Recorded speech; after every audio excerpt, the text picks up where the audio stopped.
हमारी जो alpha hydrogen की अभिक्रिया थी जिसमें हमने एल्डोल और क्रोस एल्डोल संघनन के बारे में पढ़ा, आगे हम वो अभिक्रिया देखेंगे जिसमें आपका अल्फा हाइड्रोजन नहीं होता। तो बच्चों, जो आपकी अन्य अभिक्रियाएं हैं, इस अन्य अभिक्रिया में हम कौन सी अभिक्रियाओं की बात करेंगे? हम उन अभिक्रियाओं की बात करेंगे जिसमें आपका अल्फा हाइड्रोजन नहीं होगा। ठीक है, तो अन्य अभिक्रिया वह है जिनमें अल्फा हाइड्रोजन परमाणु नहीं होगा। क्लियर? अब हम उन अभिक्रियाओं के बारे में बात करेंगे जिसमें अल्फा हाइड्रोजन की हम कोई चर्चा नहीं करेंगे, क्योंकि जब हम अल्फा हाइड्रोजन की बात करते हैं तब हम दो रिएक्शंस पढ़ते हैं। एक हो गई आपकी एल्डोल कंडेंसेशन जिसको हम एल्डोल संघनन कहते हैं, और दूसरी हो गई क्रॉस एल्डोल कंडेंसेशन जिसको हमने क्रॉस एल्डोल संघनन कहा। अब जिनमें अल्फा हाइड्रोजन नहीं होगा वो आपकी दो अभिक्रिया बताएंगे। कितनी अभिक्रिया होगी? यहां पर हम दो अभिक्रियाओं की बात करेंगे। अब बच्चों, वो दो अभिक्रियाएं कौन सी होगी? सबसे पहली तो इंपॉर्टेंट रिएक्शन जिसका नाम होता है कैनिज़ारो की अभिक्रिया। क्या होती है? कैनिज़ारो की अभिक्रिया। और दूसरी होती है इलेक्ट्रॉन रागी अभिक्रिया। अभी तक हम नाभिक रागी की बात कर रहे थे, तो ये हो गई आपकी इलेक्ट्रॉन रागी अभिक्रिया। तो इन दोनों अभिक्रियाओं की हम बात करेंगे, क्योंकि इन दोनों अभिक्रियाओं को जब हम करवाएंगे तो उसमें कोई भी अल्फा हाइड्रोजन नहीं होगा। तो पहली अभिक्रिया हम पढ़ेंगे कैनिज़ारो, और दूसरी अभिक्रिया हमारी होगी इलेक्ट्रॉन रागी अभिक्रिया। तो ये अभिक्रिया कैसी है? जिसमें आपका अल्फा हाइड्रोजन नहीं है। क्लियर? तो अन्य अभिक्रियाओं में हमारे पास दो अभिक्रियाएं हो गई बच्चों। पहली अभिक्रिया का नाम कैनिज़ारो साइंटिस्ट के नेम पे है, और मैं हमेशा आपको कहती हूं कि जब भी हम नेम रिएक्शन की बात करें तो नेम रिएक्शंस को आपको अलग से नोट्स बना के करना है, क्योंकि नेम रिएक्शन किसी भी रूप में एग्जाम में पूछी जा सकती है। और दूसरी अभिक्रिया इलेक्ट्रॉन रागी प्रतिस्थापन अभिक्रिया जिसको हम बोलते हैं इलेक्ट्रोफिलिक सब्स्टिट्यूशन रिएक्शन। तो बात करते हैं कैनिज़ारो अभिक्रिया की, कि कैनिज़ारो अभिक्रिया हमारी कौन सी होती है। अब कैनिज़ारो अभिक्रिया वो होगी जिसमें आपका अल्फा हाइड्रोजन परमाणु एल्डिहाइड और कीटोन पे नहीं होगा। कौन सी अभिक्रिया होगी? जिसमें आपका अल्फा हाइड्रोजन परमाणु नहीं होगा। अब बच्चों, होगा क्या कि जब आप इस अभिक्रिया में किसी भी एल्डिहाइड और कीटोन की अभिक्रिया आप किसी क्षार के साथ करवाते हो, लेकिन वो क्षार कैसा होना चाहिए? वो आपका सांद्र क्षार होना चाहिए, कॉन्सेंट्रेटेड आपका बेस होना चाहिए। तो इस अभिक्रिया में आप देखोगे कि एक परमाणु एल्डिहाइड का ऑक्सीकृत होके अल्कोहल बना लेगा और दूसरा परमाणु कार्बोक्सिलिक अम्ल में ऑक्सीकृत हो जाएगा। तो इस अभिक्रिया को हम कहेंगे कि ऑक्सीकृत हुआ, लेकिन कैसा हुआ? उसने अपने आप को ऑक्सीकृत कर दिया। हम कहेंगे इसने अपने आप का अपचयन कर लिया। तो ये अभिक्रिया होती है आपकी, इसको हम कहते हैं अनुमानित अपक्रिया। ठीक है, तो देखो होगा क्या? इस अभिक्रिया में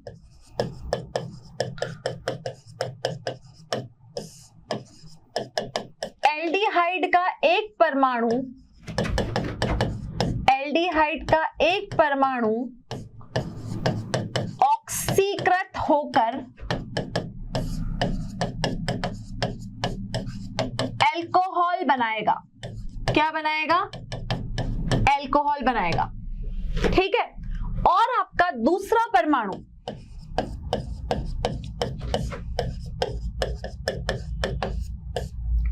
ऑक्सीकृत होकर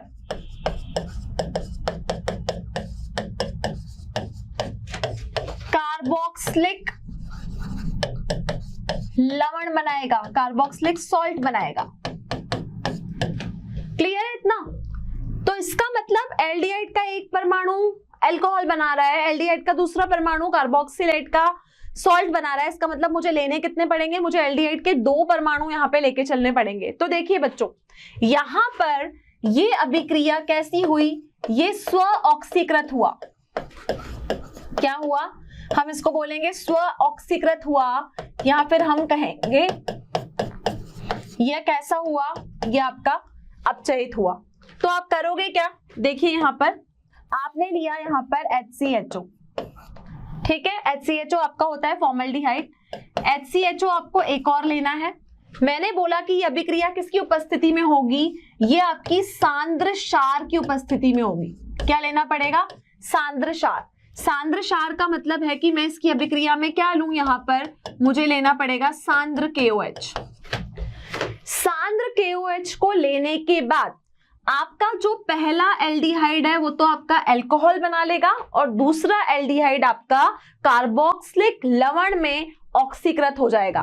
तो ये क्या है बच्चों, इसका नाम है फॉर्मल्डिहाइड। क्या बोलेंगे इसको, फॉर्मल्डिहाइड, ठीक है। ये भी क्या हुआ, इसका नाम भी हुआ फॉर्मल्डिहाइड। HCHO फॉर्मल्डिहाइड होता है, ये मैं आपको नाम पद्धति में बता चुकी हूं। अब करना क्या है, HCHO का पहला एल्डिहाइड अल्कोहल बनाएगा, तो क्या बनेगा देखिएगा जरा, H H H OH, ठीक है। दूसरा एल्डिहाइड क्या बनाएगा, कार्बोक्सिलेट लवण बनाएगा, प्लस CHH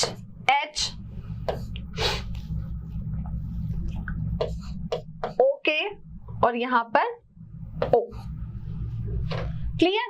तो देखिए यहां क्या बना, यहां जो पहला उत्पाद बना, क्योंकि इसमें एक कार्बन है तो इसका नाम हुआ मेथेनॉल, ठीक है।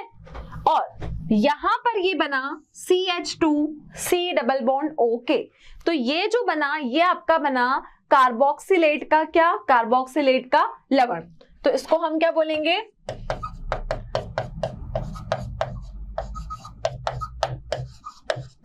लवण। तो ये अभिक्रिया आपकी कहलाती है कैनिज़ारो अभिक्रिया। तो ध्यान क्या रखना है कि जब भी आप कैनिज़ारो की अभिक्रिया करवाएं, तो कैनिज़ारो की अभिक्रिया करवाने के लिए आपको यहाँ पर 2 एल्डिहाइड लेके चलने पड़ेंगे। देखो मैंने यहाँ 2 एल्डिहाइड लिए हैं, एक ये एक ये। तो पहला आपका ऑक्सीकृत होके अल्कोहल बनाएगा, और दूसरा आपका ऑक्सीकृत होके कार्बोक्सिलिक लवण बनाएगा या कार्बोक्सिलेट आयन बनाएगा। क्लियर। तो ये तो था आपका सिंपल कंपाउंड। अब मैं लेके चलती हूँ एक रिंग वाला कंपाउंड। रिंग वाले कंपाउंड में मैंने यहाँ पे लिया बेंजल्डिहाइड, ठीक है। बेंजल्डिहाइड का मतलब रिंग के ऊपर मेरा CHO ग्रुप है। क्लियर बच्चों। अब मुझे ये कितने लेके चलने हैं, मुझे ये 2 लेके चलने हैं, क्योंकि मैं 2 लेके चलूंगी तभी एक अल्कोहल बनाएगा और दूसरा क्या बनाएगा, दूसरा आपका कार्बोक्सिलिक एसिड बनाएगा। अब मैंने यहाँ पर क्या ऐड किया, मैंने यहाँ पर डाला सांद्र NaOH। क्या डाला, सांद्र NaOH। KOH भी ले सकते हो, NaOH भी आप ले सकते हो। तो पहला वाला एल्डिहाइड ऑक्सीकृत होकर क्या बनाएगा, अल्कोहल बनाएगा। तो ये बन गया हमारा रिंग के ऊपर CH2OH, और दूसरा वाला ऑक्सीकृत होकर क्या बनाएगा, कार्बोक्सिलेट का लवण बनाएगा। तो ये क्या बनेगा, रिंग के ऊपर प्लस COONA। क्लियर है। तो देखिए यहां पर मैंने बेंजल्डिहाइड कितने लिए, बेंजल्डिहाइड बच्चों में यहां पर 2 लेके चली थी।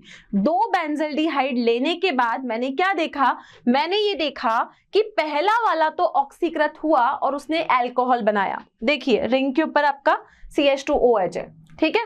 दूसरे ने ऑक्सीकृत होके बनाया COONA, जिसको हम बोलेंगे ये है आपका कार्बोक्सिलेट का लवण। क्लियर। तो इस अभिक्रिया को हम कहते हैं कैनिज़ारो की अभिक्रिया। बहुत इंपॉर्टेंट रिएक्शन है, कभी तो नाम से ही पूछ ली जाती है एग्जाम में। अगर ये नाम से नहीं पूछी गई तो यहां पर आपको अभिकर्मक दिए होंगे और उत्पाद को आपको पहचानना होगा। तो कैनिज़ारो अभिक्रिया में एल्डिहाइड की अभिक्रिया आपको सांद्र क्षार के साथ करवानी है, जिसमें एक ऑक्सीकृत होकर आपको अल्कोहल देगा और दूसरा आपका ऑक्सीकृत होकर आपको क्या देगा, अपचयित होकर आपको देगा कार्बोक्सिलेट का लवण। क्लियर। तो ये थी आपकी अन्य अभिक्रियाओं का भाग एक। दूसरी अभिक्रिया क्या है?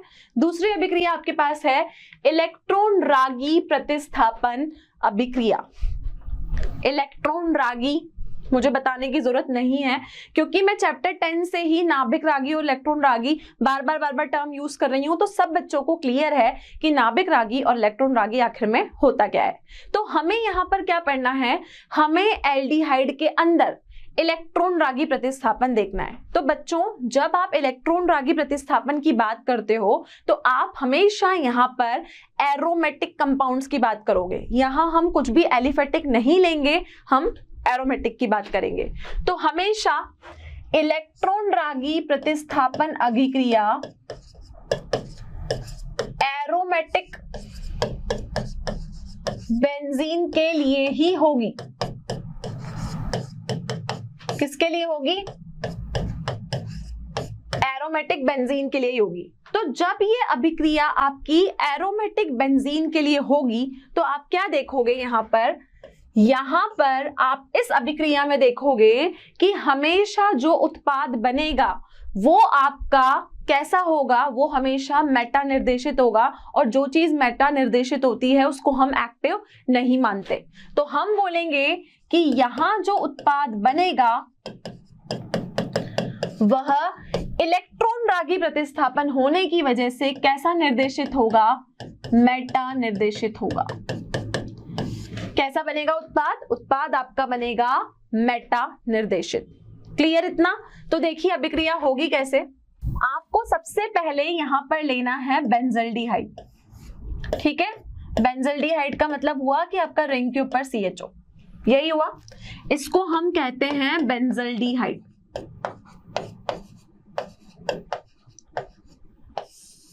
Clear students? इस बेंजल्डिहाइड की अभिक्रिया मुझे किसके साथ करवानी है? मुझे करवानी है इसकी अभिक्रिया सांद्र HNO3 जो कि नाइट्रिक एसिड होता है प्लस H2SO4 के साथ। लेकिन ये अभिक्रिया इलेक्ट्रॉन रागी अभिक्रिया है, तो मैं यहाँ पर ताप को रखूंगी 273 से 278 केल्विन। क्लियर इतना? किया क्या? हमेशा इलेक्ट्रॉन रागी अभिक्रिया हम सिर्फ एरोमेटिक वालों पे करवाएंगे, सिर्फ रिंग वालों पे करवाएंगे। और दूसरा, जो उत्पाद बनेगा वो हमेशा मेटा निर्देशित होगा। मेटा निर्देशित का मतलब अब यहाँ पर कोई ऑर्थो पैरा की बात नहीं होगी, सीधा जो नाइट्रो ग्रुप है वो कहाँ जाके जुड़ेगा? मेटा वाली पोजीशन पे जुड़ेगा। तो देखिए यहां जो उत्पाद बनेगा, ठीक है, ये बना आपका CHO ऐसा का ऐसा। अब HNO3 से जो NO2 निकलेगा वो कहां जुड़ेगा? वो आपका मेटा पोजीशन पे जुड़ेगा। और आप बच्चे अच्छे से जानते हो कि मेटा वाली पोजीशन होती है 1,3। इसके बाद हमको एक छोड़ के नाइट्रो को यहां लगाना है। ठीक है, तो इसका नाम क्या हो गया? इसका नाम हो गया नाइट्रोबेंजल्डिहाइड। क्या बना ये? इसका नाम हुआ नाइट्रो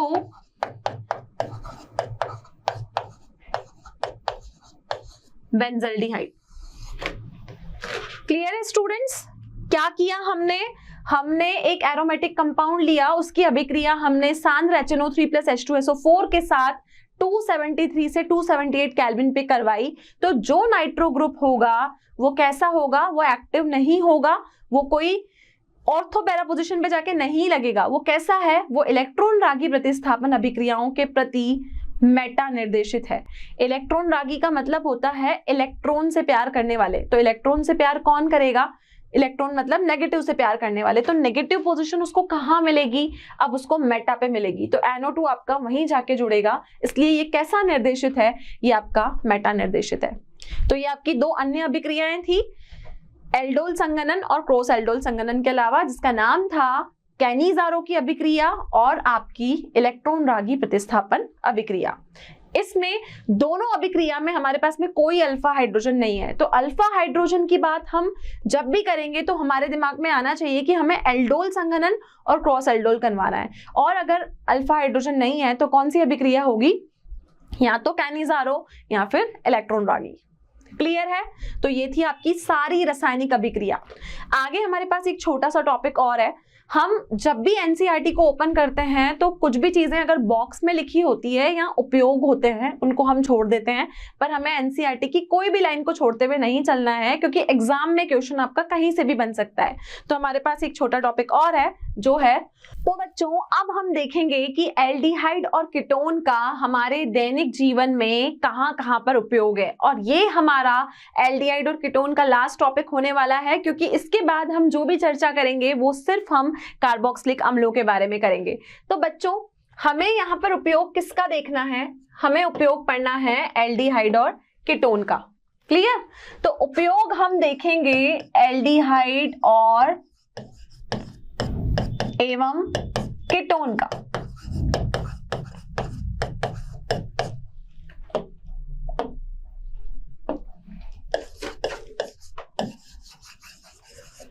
अब बच्चों एल्डिहाइड और कीटोन की मैं बात करूं तो आप जानते हो कि रासायनिक उद्योग में एल्डिहाइड और कीटोन का बहुत ही महत्वपूर्ण उपयोग है। तो पहला हम ये कहेंगे कि इसका उपयोग कहां पर है, इसका उपयोग है रासायनिक उद्योग में। कहां पर उपयोग है इसका? रासायनिक उद्योग में। अब रासायनिक उद्योग का मतलब हो गया आपका केमिकल इंडस्ट्रीज में। तो केमिकल इंडस्ट्रीज में हमारा एल्डिहाइड और कीटोन आखिरकार कहां आता है? तो पहला इसका उपयोग है कि ये आपका विलायक के रूप में प्रयोग होता है, और दूसरा अगर आपको कोई अभिक्रिया करवानी है तो ये आपका प्रारंभिक अभिकर्मक के रूप में प्रयोग होता है। इसका मतलब ये अभिक्रिया को शुरू करने का काम करता है। तो यहां पर अगर मैं रासायनिक उद्योग में बात करूं तो आपका एल्डिहाइड और कीटोन जो है वो कहां पर काम आता है? एल्डिहाइड और कीटोन पहला आपका काम आता है विलायक के रूप में। किस रूप में? विलायक के रूप में। और दूसरा प्रयोग है प्रारंभिक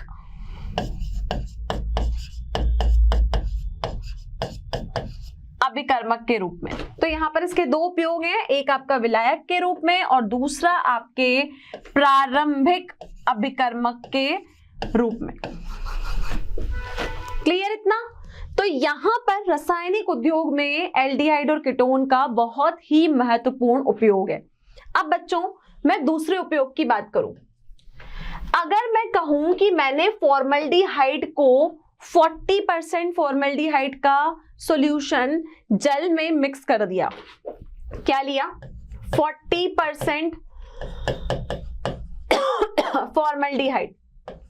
अब फॉर्मल्डिहाइड अगर आपको याद हो तो HCHO होता है, ठीक है? तो 40% फॉर्मल्डिहाइड का जलीय विलयन, किसकी बात कर रहे हैं?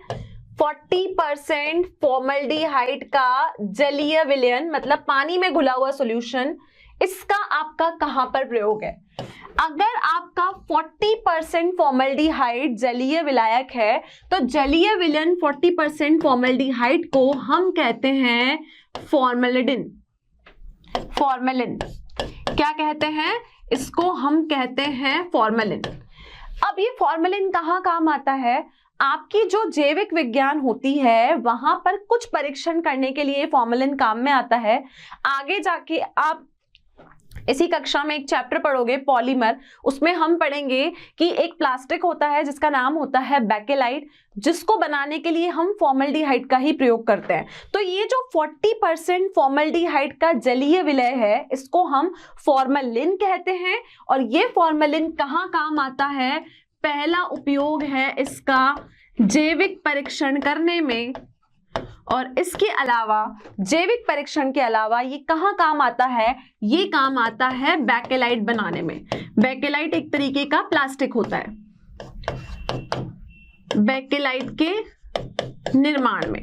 तो फॉर्मल्डिहाइड जिसको हमने फॉर्मेलिन कहा, ये यहां पर काम आता है, एक आपके जैविक परीक्षण में और दूसरा आपका बेकेलाइट के निर्माण में।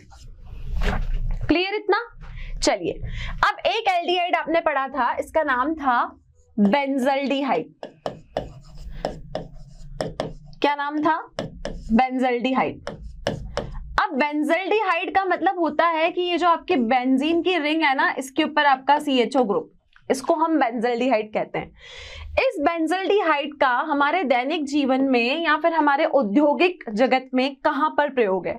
तो बच्चों ये जो बेंजल्डिहाइड होता है ना, ये आपका जो भी सुगंध या रंजक पदार्थ होते हैं, जहां भी आपको सुगंध जो है वो प्रोवाइड करनी है, तो वहां पर आप बेंजल्डिहाइड का काम लेते हो। तो आपका बेंजल्डिहाइड कहाँ यूज होता है?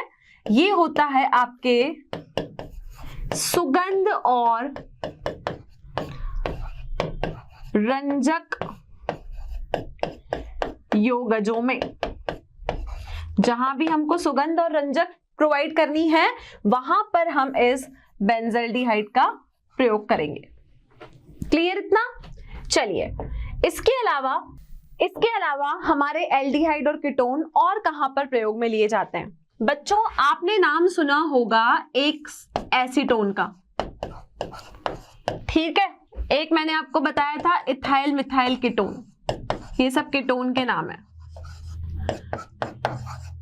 एक हमने नाम पढ़ा था एसीटोफेनोन। ये सब मैंने आपको जब नाम पद्धति पढ़ाया वहां सारे इन कीटोनों के नाम मैंने आपको बताए थे। अब कपूर में जो सुगंध होती है उसमें ये सारे विलायक प्रयोग में लिए जाते हैं। कौन कौन से?